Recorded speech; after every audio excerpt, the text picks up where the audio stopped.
When is a good time to give up on the hobby because resellers or newbies are ruining it by being idiots? Kind of a loaded question. That's a harsh question, yeah. It's kind of harsh. I think the time for you is now. Yeah. If you're not having fun at any time, get out. I mean, obviously. Yeah. But I think there's a way to stay in retro video games without letting bad resellers or assholes get to you, or elitists on certain websites. There's always games you can get that are cheaper than others. NES has a lot of cheap good games. You want to go the flash cart route? I don't see anyone getting hurt, really. Go the flash cart route. You want to do that? Fuck it. Buy real hardware still.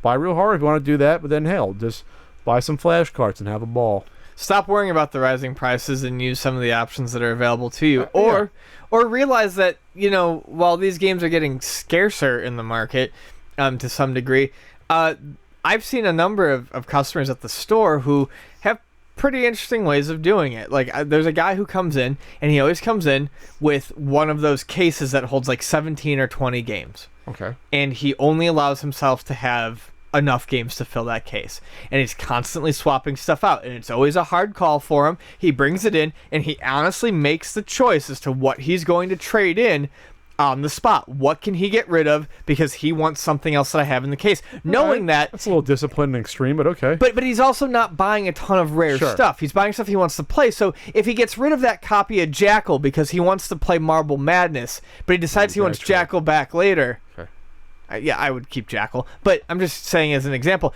it's not going to be impossible for him to get that copy of Jackal back into his box of 20. 4.5 star game according to a certain NES guy, Jackal. Fantastic game. Very, very fantastic. Real quick. There's always ways to get games at a price you want. There are still finds at the swap meet. They're fewer and far between, but you gotta get out there early. Understand it's regional. Understand that, for a lot of people, you only go to swap meets maybe 6-7 months out of the year. Instead of, fortunately, I can go almost 12. But I just went to the swap meet this past Sunday, and I found some good deals. I found good deals still, and I found another collector finding really good deals still. And there's still thrift shops, and there's still the best place. Yard sales, estate sales. Yeah. You can still get a list on Craigslist the week before. People advertise it, make a list, put them in your GPS, hit up 8-9 yard sales / garage sales on a Saturday, you'll find something. I'd also want to say this. I think people need to stop being so concerned about other people ruining their hobby.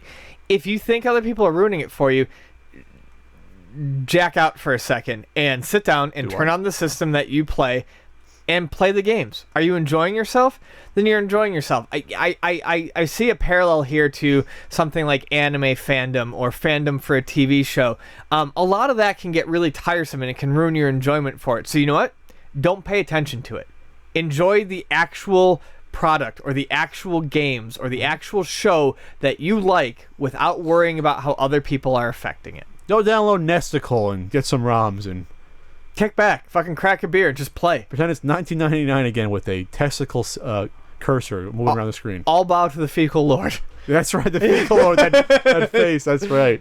That's why I love you, Ian. I forget sometimes why I hang around with you.